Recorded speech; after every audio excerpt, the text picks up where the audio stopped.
Hoy tengo una invitada muy especial, una mujer valiente, talentosa, ¿no? Hija de Carlos Andrés Pérez, para que me diga qué estaba haciendo el 4 de febrero, pero también para que me cuente un poco de su vida, que realmente es muy interesante. Ella está encargada ahora, entre otras cosas, de bendecir una obra maravillosa que hizo su mamá. Bueno, vamos a ver. Carolina, ¿cómo estás? Buenos días. Hola Napoleón, muchas gracias por tenerme en tu programa. No, gracias a ti por estar aquí con nosotros. Cuéntame qué hacías el 4 de febrero. Estaba en casa, estaba en mi cuarto cuando me llaman para decirme que mi papá estaba llegando al aeropuerto y que habían problemas, que lo estaba buscando el ministro de Defensa. Me fui al cuarto de mi mamá y le dije, mamá, hay problemas, mi papá viene en camino con el ministro de Defensa y el gobernador en el momento, que era Virgilio Ávila.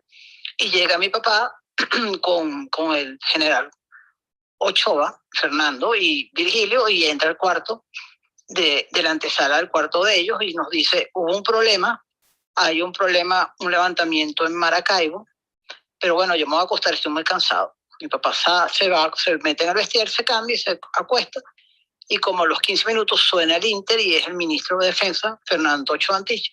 Necesito hablar con el presidente, Carolina, porque hay un golpe de Estado.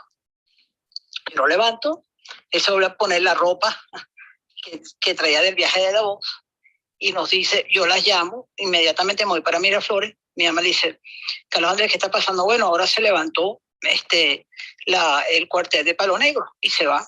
Apenas mi papá sale, empieza el bombardeo de la casona, estamos hablando un cuarto para las 12 de la noche, es un bombardeo terrible, horroroso, bueno, y ahí empieza la cosa, mi papá me llama por el Inter, me dice, estoy aquí, luego yo escucho, y pongo el teléfono en la ventana.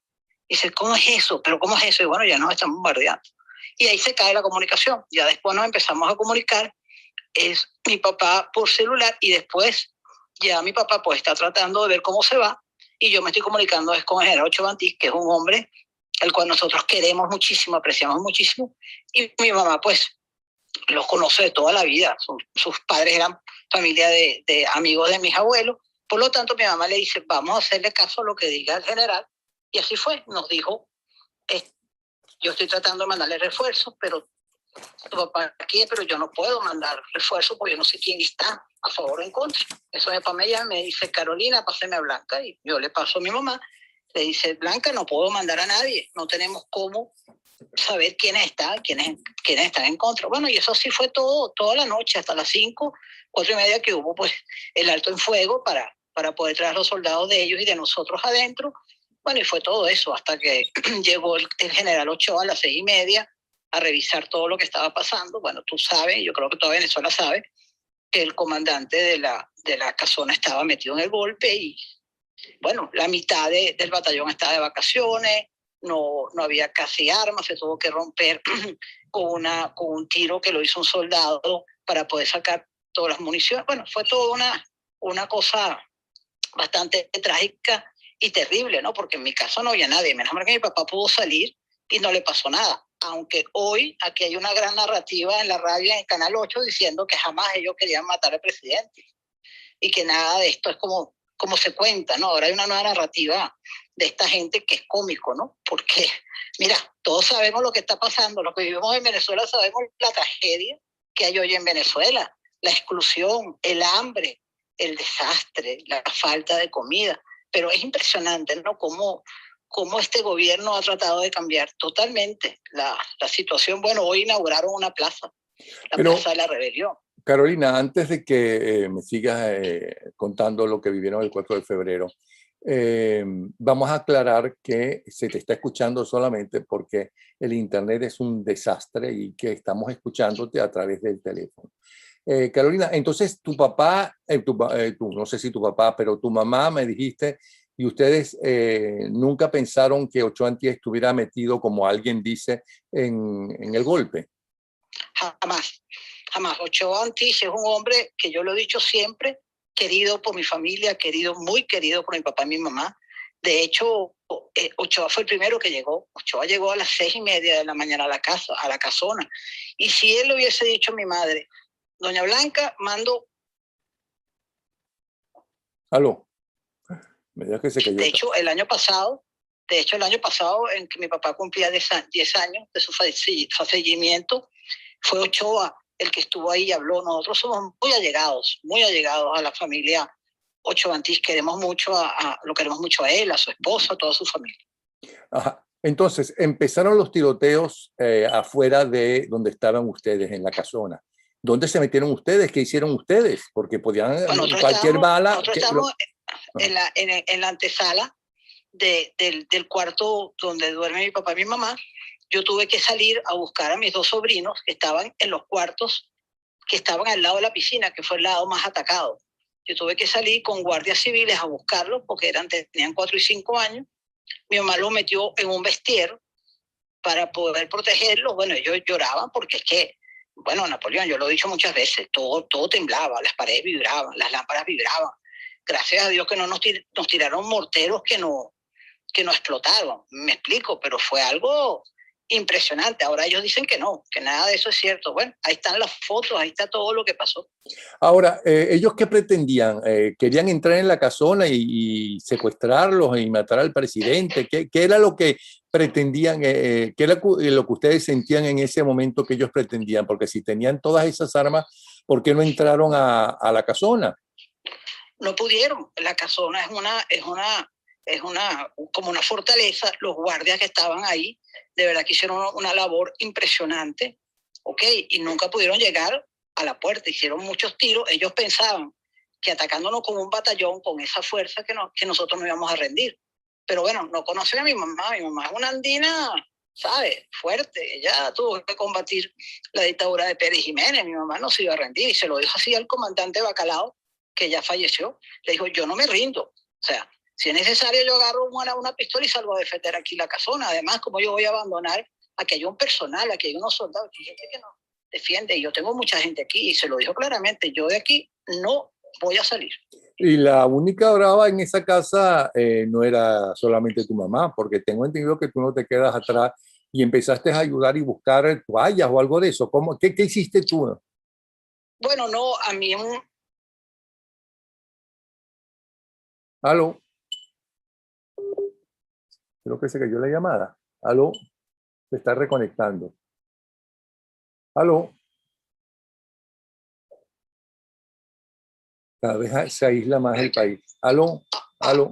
Bueno, yo me dieron unas armas para que yo tuviera unas armas ahí, pero yo me había disparado. Bueno, yo me puse las armas al lado mío, pero mi mamá inmediatamente tomó control y mandó a cerrar toda la área familiar y puso gente de nosotros, civiles, y pusimos contraseñas, porque acuérdate que no se sabía si había más personas dentro de la casona que fueran golpistas, ¿no? Eso no se sabía en ese momento. ¿Y cuál era la contraseña? Oye, no me acuerdo, creo que había que decir el nombre de un perro que tenía mi papá hace muchos años, creo que era Zorro. Creo que eso se había que decir Zorro, que era el perro que siempre estuvo con nosotros en Vista Alegre. Creo que esa era la contraseña. Pero mira, ahí estuvimos hasta que a las 5 se pudieron hacer un alto fuego. Después volvieron a disparar un teniente que no quería rendirse, que estaba del otro lado, del lado de atrás de la casona. Y así estuvimos como hasta las 7:30 de la mañana. Pero fue algo realmente terrible, porque ya mi papá había salido a hablar. Mi papá sale como a la 1:30 de la mañana a hablar. Ya Miraflores se había vuelto a recobrar la calma, pero nosotros nos tuvieron ahí. Yo me imagino que ellos querían entrar y secuestrarnos y negociar con el presidente de la República. Sí. Ahora, ¿y por qué no les mandaban una vez que se retoma el poder, que nunca se perdió, porque tu papá se portó bien valiente, por cierto, mucho más que Chávez Frías, que se escondió en eso que es el Museo Militar, que ahora es un santuario de los golpistas, que ese sí se aisló y se perdió y no hizo absolutamente nada? Ok, ¿por qué no les mandaron, no confiaban en absolutamente ningún grupo militar que pudiera enfrentarse a los que querían entrar en la casona? No, además había un problema, había una pelea muy fuerte en La Carlota. Ellos querían tomar La Carlota y eso no se podía permitir. Pero acuérdate que La Carlota es un aeropuerto que está en Caracas y de ahí se podía traer más fuerzas, ¿verdad? Amigas al gobierno del interior. Entonces mi papá le dijo a mi mamá, Blanca, lo único que tengo es para mandarlo a la Carlota. Y mi mamá le dijo, Carlos Andrés, ocúpese usted de mantener el poder y yo me ocupo de mi casa. No se preocupe por nosotros, olvídese, no estamos bien aquí, ocúpese de arreglar el problema y de tomar la Carlota. Y así fue. ¿Tu papá en algún momento te llamó, habló contigo? Todo el tiempo. Nosotros nos estuvimos manejando por celular, bueno, hasta que ya la batería del celular se acabó y ya no. Pero cuando mi papá le llamó a mi mamá, mi mamá le dijo, Carlos Andrés, tienes que salir. Acuérdese lo que hizo. Dice, ya Blanca, ya me estoy dirigiendo a un sitio. Cuando llegó al sitio, que a la final nos llamó, que era el Canal 4, dijo, ya estoy aquí. Mi mamá le dijo, bueno, haga lo que tenga que ver, Carlos Andrés, no se preocupe, no estamos bien, aquí estamos aguantando. ¿Cuándo se te pasó el susto? ¿Cuánto tiempo tardó en que se te pasara el susto y te sintieras ya más tranquilos todos ustedes? Porque allá hay dos niños, dos menores de edad, estaban ustedes, ¿ok? Y estaban indefensas prácticamente. Mi tía que tenía 88 años en el momento. Mira, yo duré 15 días que no pegaba el ojo. ¿Sabes? Yo duré 15 días que estaba todo el tiempo pendiente de cualquier ruido. Y eso que adentro estaban los guardias civiles. Mi mamá no permitió nunca que ningún soldado entrara hacia la parte familiar, sino que estuvieran los civiles que han estado con nosotros toda la vida. Pero igual, uno estaba muy pendiente, porque acuérdate que estaba el grupo Z afuera y hay un grupo de la Marina afuera. Entonces, a cada rato estaban disparándonos a la casona. Como por 15 días nos estaban disparando a la casona. ¿Por 15 días? Sí, sí. Tú estabas ahí en el corredor y de repente, ¡pum!, tiraban un tiro y volaban un farol, unas luces así. Nosotros estuvimos muy atacados. Lo que pasa es que, claro, esas cosas no se decían, pero tenemos que tener mucho cuidado porque eran ráfagas, ¿no? Eran así como tiros a las 2 de la mañana, tiros a las 5 de la mañana. Así no estuvieron nosotros por 15 días. ¿Cuándo Carlos Andrés regresa a ver cómo estaban ustedes, cómo quedó la casona, los tiros, supongo que sangre? Primero llega el general Ocho Antich con sus asistentes y al rato, como a eso a las 8:30, llega mi papá a vernos, a hablar con nosotros y se sentó a contarnos lo que nosotros ya sabíamos, ¿no? Que estaba pasando, que habían problemas acá, esas cosas, ¿no? Que por eso es que era necesario que Hugo Chávez Frías saliera a hablar, que fue lamentablemente ese video que ya el general Ocho ha explicado por qué no lo grabó, ¿no? ¿Por qué no lo grabó? Porque el general Santeliz le dijo que era importantísimo que Chávez saliera ya, porque había muchos problemas en muchos sitios entre Maracay y Palo Negro, y que era muy importante hacer que Chávez hablara para parar el problema del tiroteo. Entonces, Ocho Antich, desobediente, no le hizo caso a la orden del presidente, y él lo acepta como error, lo pasa en directo. Y tú sabes muy bien que a Chávez lo habían llevado a bañar y a ponerse uniforme limpio. Ah, no sabía. Sí. Claro, porque creo que Santeliz y otro general estaban dentro del golpe.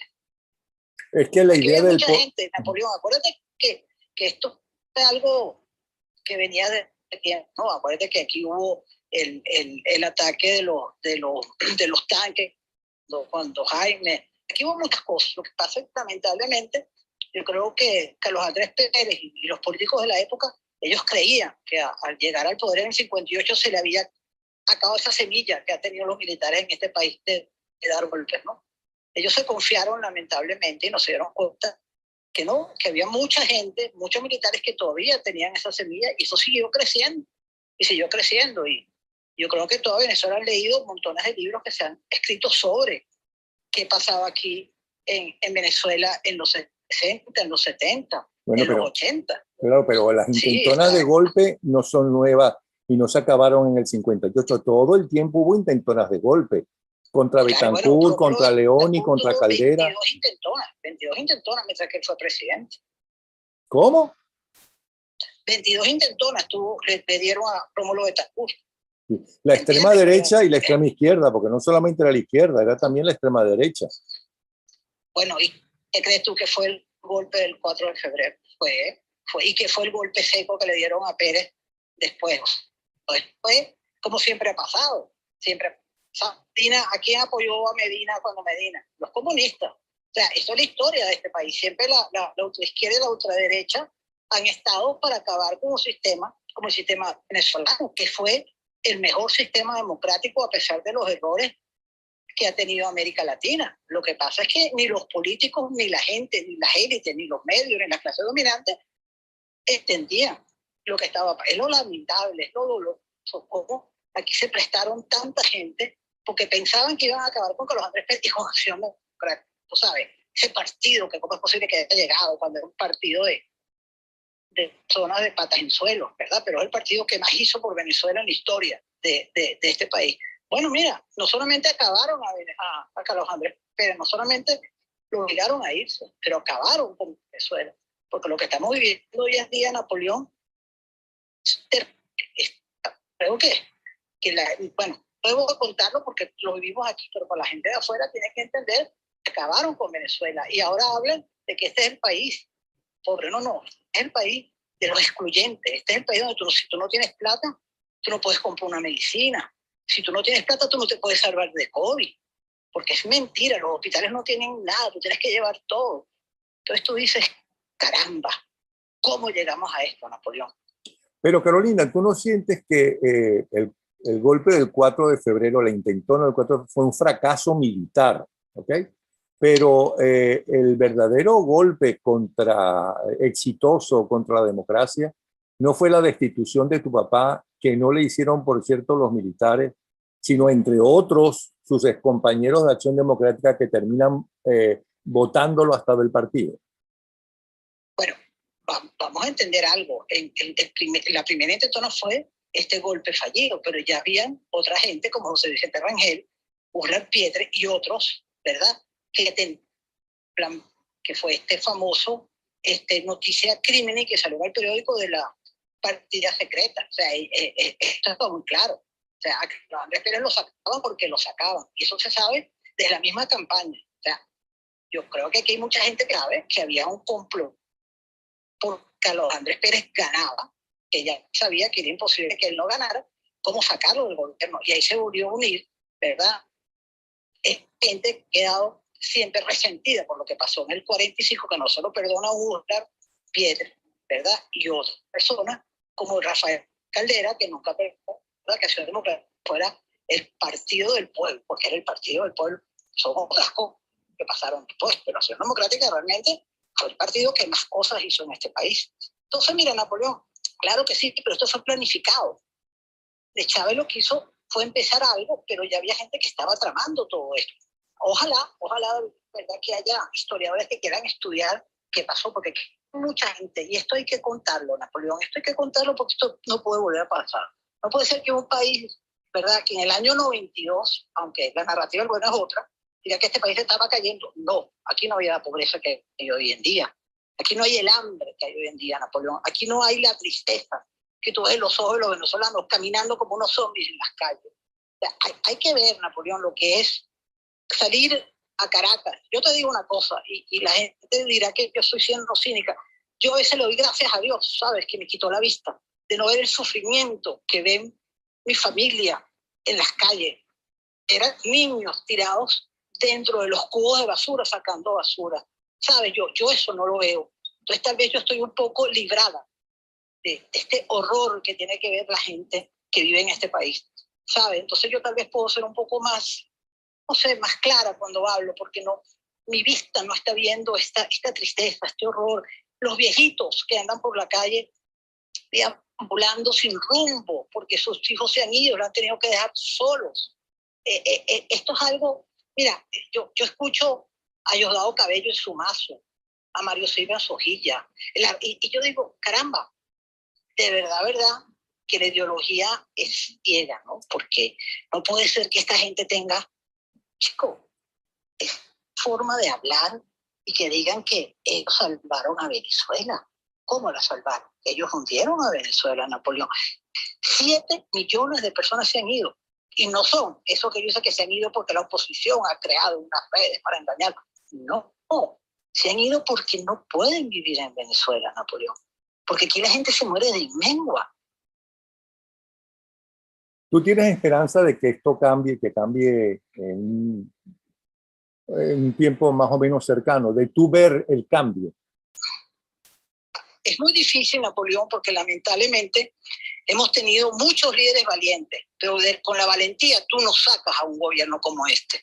Tú necesitas entereza, ¿verdad? Síntesis, un norte claro, y lamentablemente toda la oposición que está aquí, todos los líderes le han fallado a Venezuela, porque nosotros, Napoleón, cuando por afuera dicen que no damos la cara, peleamos todos los días, porque levantarte, Napoleón, ir a trabajar, es un acto de oposición. El tú tener que salir de aquí, de tus casas, de no saber cómo vas a volver, eso es un acto de oposición. Pero es que no hemos tenido líderes que den la cara. Si aquí hubiésemos tenido un Rómulo Betancourt, te aseguro que esto no llega, porque Rómulo Betancourt se les paró a esa izquierda y a esa ultraderecha que los quería tumbar. Pero aquí estos líderes no entienden que esto es otro tipo de gente, esto es una gente que viene muy bien manejada por los cubanos, por los chinos, por los rusos y por toda esa gente que están en otros países. Aquí es que hay una confabulación, Napoleón, de todas estas tristes izquierdas que han acabado a Cuba, que acabaron a Rusia, que están acabando a Nicaragua, a Bielorrusia, Corea del Norte. Entonces, mira, es difícil. Claro, yo creo que esta gente, si no cambia, esto va a implosionar. ¿En cuánto tiempo? No sé, pero yo tengo mucha esperanza de que si esto no lo podemos nosotros cambiar a punta de voz y a punta de fuerza y de mucha entereza, mira, esto va a cambiar porque ellos son unos ineptos. O sea, realmente esta revolución es una revolución de ineptos, de ineficientes. Bueno, esto no es una revolución, sino una involución, que es muy diferente. Ah, bueno, claro. Pero Dios, mira, ¿alguna vez tú te sentaste con tu papá y te habló de, primero, cómo analizaba él, ¿okay? El golpe o la intentona golpista del 4 de febrero? ¿Cómo analizaba él que un desconocido de repente tuvo semejante popularidad, que luego bajó? Porque cuando él sale indultado, pues no tenía prácticamente seguidores. En los primeros lugares estaba casi todo el tiempo, estuvo Salas Romer e Irene Sáenz. ¿Okay? ¿Por qué de repente Chávez se convierte y pasa a Irene Sáenz y pasa a Salas Romer? ¿Por qué la gente rechazaba a los partidos, esos partidos con los cuales se sintió identificado, fundamentalmente ADE y COPEI, que fueron los dos grandes partidos y los que, si hubo una revolución en Venezuela, lo hicieron esos partidos en salud, en educación, en infraestructura, en casas populares? ¿Alguna vez él te dijo qué estaba pasando y alguna vez él te habló de las luchas internas dentro de Acción Democrática, las luchas de la gente de Lucinchi, la gente de Carlos Andrés? ¿Alguna vez te habló de eso? ¿Cómo lo explicó? ¿Cómo él lo entendía? Bueno, primero que todo, la antipolítica, ¿no? Eso es lo que él decía, que aquí, lamentablemente en Venezuela había una gran antipolítica que era, vamos a decir, estaba en todos lados. Después, la miopía de la élite política y de la élite dominantes. Entonces tú tienes que entender que Napoleón, que cuando mi papá sale, mi papá era el hombre más odiado de Venezuela. En el año 1994, cuando mi papá sale, aquí no lo visitaba nadie. Se volvió a caer. No, te estoy escuchando. No se cayó, no se cayó, te estoy escuchando. Aló, aló, aló, Sonia, te estoy escuchando, no se cayó. Aló, Carolina, te estoy escuchando, no se cayó. ¿Me oye? Sí, perfectamente. Estás hablando de la miopía de la élite dominante. Y bueno, te oigo, dime. Ok, estaba en contra de lo que estaba y apoyaron esta antipolítica. ¿Me explico? Bueno, y los partidos se suicidan, ¿verdad? Cuando primero nombran a Irene Sáenz, después cambia. O sea, es que había un descontrol en eso. Y mi papá lo decía, esta no es la manera de hacer las cosas, pero él no lo oía. Acuérdate que él era un hombre que nadie quería escuchar, porque a él le estaban echando la culpa de todos los males de Venezuela, lamentablemente. Entonces era muy difícil para él entrar y poder explicar lo que estaba pasando. Lo de Jaime Lucinchi, mira, él de verdad, y tal vez fue un descuido de él, creo yo, porque tú le hablas de eso y dice, no, eso no es el problema. Claro, él se da cuenta que sí había un problema cuando él en el 97 su mismo partido lo expulsa del partido. Pero es que Carlos Andrés Pérez no pensaba que las cosas iban a llegar hasta allá. Yo creo que si mi papá tuvo un pecado, es su ingenuidad. Mi papá no creía, era un hombre ingenuo, mi papá creía en la gente, lamentablemente, y eso pues a él no, como él creía en la gente, él no podía ver lo que estaba pasando dentro de su propio partido. Fíjate que él no se metió para nada en las peleas para la Secretaría General en el 91. Él trataba de que la gente se mantuviera y que las elecciones se dieran internamente. Él era así, porque él era un hombre, sinceramente, muy apegado a las reglas, pero así no eran los demás. ¿Me explico? Y el otro problema que había aquí es que aquí no se dieron cuenta de los problemas que trajo los gobiernos de Luis Herreras Campos y de Jaime Lucinchi. Te vienes a ver, aquí hay un punto, un quiebre, cuando viene el Vides Negro. De ahí adelante todo cambió. Tampoco se le hizo caso al 27 de febrero. Me explico, aquí estaba todo el mundo muy seguro de que la situación y no estaba bien, Napoleón, porque aquí había muchos problemas. La percepción de la clase media era que no estaban ganando, que no estaban tan bien como la gente decía, que no podían salir como salían. Ellos veían que sus padres no estaban, pues mira, no tan bien como antes, los jóvenes. O sea, aquí hay una percepción, que es muy importante la percepción que tiene la gente, de las cosas no iban bien. Caramba, y cuando tú agarrabas el Nacional y leías todas las mañanas todo lo que estaba pasando y lo que se andaba, mira, es muy difícil cuando tú tienes unos medios como el Nacional en contra del gobierno, ¿entiendes? Porque hay que ver cómo el Nacional se metió con el gobierno de Pérez. Bueno, porque el Nacional estaba metido en el complot, ¿verdad? O sea, lamentablemente el señor Miguel Otero estaba metido en el complot. Ahora, bueno, no, ahora se quiere limpiar la cara, está bien. Tú tienes derecho a recapacitar, eso no me molesta, pero tú tenías que aceptar tu responsabilidad. Que mucha gente que tuvo responsabilidad, el grupo Cisneros no apoyó a Chávez.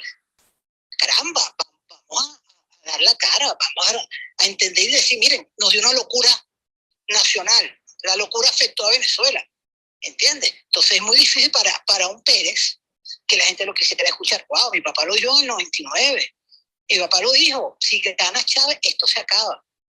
Con mucho dolor, mira, cuando yo vi a mi papá, antes que le diera la ACV, Napoleón, mi papá era un hombre triste, muy triste, porque él decía, ¿cómo la gente no entiende por qué hicieron esto? Bueno, porque había una locura, porque si te pones a ver, aquí todo el mundo, toda la clase media votó por Hugo Chávez Frías.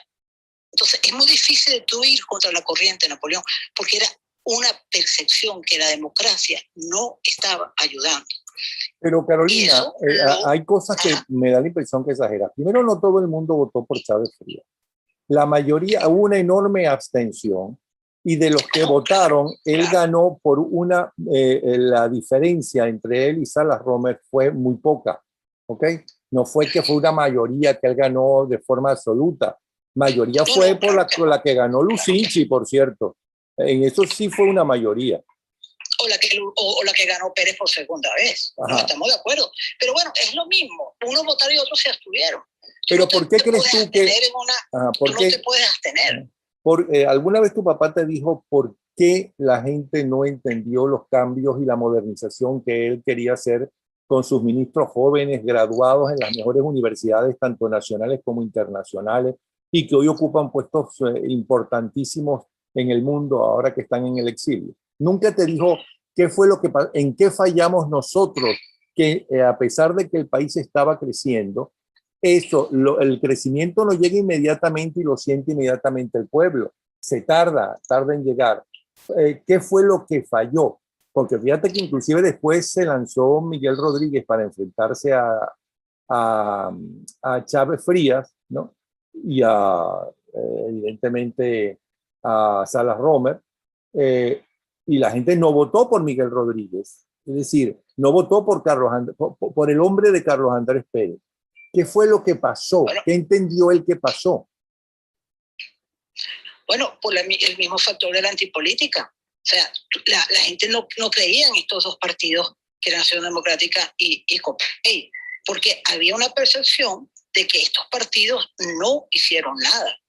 ¿Entiendes? La gente se lo olvidó Y acuérdate que tú tenías todos los días, había un montón de periódicos y de periodistas y de gente hablando, ¿verdad? Que la situación era terrible, que al final nunca se hizo nada. O sea, la gente le dio una amnesia. Y tú lo ves cuando una persona como Capriles, cuando era alcalde de Baruta, decía que la bendita Cuarta República había sido un fracaso. O sea, nadie quiso defender la Cuarta República. Y así estaba pasando en el momento de 1998. La gente dejó de confiar en los partidos, ¿entiendes? Pero eso era un sentimiento nacional y nadie le quiso hacer caso, porque te lo vuelvo y te lo repito, Napoleón, si aquí lo hubiesen puesto hoy un ojito a lo que pasó en 27 de febrero, se tienen que dar cuenta que había un desencanto hacia la democracia. Eso es un sentimiento que, bueno, mira en Chile. O sea, a Chile le estaba pasando lo mismo que le estaba pasando a Venezuela. La gente se ve atascada, se ve que no sale del hueco, los estudiantes no pueden estudiar. Bueno, aquí fue lo mismo. Es muy complicado cuando la gente deja de creer. Pero la gente deja de creer en base a cosas que le están pasando, no porque les metan en la cabeza, mira, está muy mala la situación en educación y ellos sienten que la educación está buena. Es decir, por mucho que, fíjate que en Venezuela la izquierda verdadera, la extrema izquierda, el Partido Comunista, pues, que ni siquiera es extrema izquierda, pero el Partido Comunista no tenía ni siquiera el 10% en ninguna de las votaciones. Entonces, y eso que en las escuelas y en las universidades había muchísima gente de maestros o educadores de izquierda, ¿ok?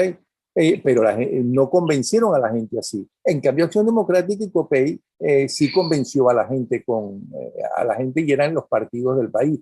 ¿Qué crees tú? ¿Por qué no se dieron cuenta de que la gente no se sentía interpretada, ¿no? A partir de un momento con los partidos políticos y surgió eso que estás diciendo, que la gente dejó de confiar en los partidos? Bueno, porque acuérdate, es lo que te estoy diciendo, a partir del Viernes Negro hubo una crisis societal. O sea, todo el mundo se estaba viendo de que no tenía la misma plata, no se ganaba igual. Había como una pausa y la gente se sentía muy mal. Y eso en lugar de verlo no lo vieron. Claro que sí, porque acuérdate que Venezuela empezó a crecer, pero vino el problema de los petrodólares, que fue una crisis que tocó a toda América Latina en los 80, y eso empezó a crear una percepción en la gente que las cosas no iban bien. ¿Me explico? Y sí, los partidos no se dieron cuenta de eso. Bueno, tú tienes un libro que escribió Moisés Naín, donde habla de ese problema, pero lamentablemente aquí había personas muy serias que estaban dando y estaban escribiendo, pero los políticos no estaban viendo. Es que hubo una desconexión entre lo que estaba pasando en el país y lo que estaban viendo los políticos. Y eso muy lamentablemente. Y la clase media se empezó a desconectar. ¿Me explico? Y eso nadie se dio cuenta. Nadie habló de eso. Y eso es un fenómeno que está pasando hoy en día en el mundo. Está pasando en Estados Unidos. Y eso es muy complicado. Si tú no te unes, no se unen todas las fuerzas vivas, no se unen los intelectuales con los políticos, con las clases dominantes, tú no puedes cambiar ese sentimiento en la gente, porque ese sentimiento se mete adentro de las personas. ¿Me explico? Porque tú, Napoleón, tú estabas aquí en el año 90, estabas aquí en el año 91, 92. Aquí habían problemas, pero no el Estado para que se llegara a querer acabar con un gobierno. Pero es que esto ya estaba organizado, Napoleón, no es exageración. Ya aquí se había tomado la decisión que el gobierno de Carlos había que acabarlo porque no estaban de acuerdo con lo que estaba pasando en Venezuela, no estaban de acuerdo en la descentralización, no estaban de acuerdo en darle un poder al Banco Central. O sea, lamentablemente, Napoleón, tenemos que ver hacia adentro y darnos cuenta que nuestras élites no querían el progreso para todo el país, querían el progreso para ellos. Como ahorita el chavismo quiere el progreso para ellos. ¿Entiendes? El poder lo quieren para ellos y ahí fue el fallo. Y poca gente, pocos políticos que habían. Caramba, Teodoro Pekov, un hombre que yo admiré y admiré siempre, él sí estaba dando la idea, no lo escucharon para Andrés Pérez, Eduardo Fernández.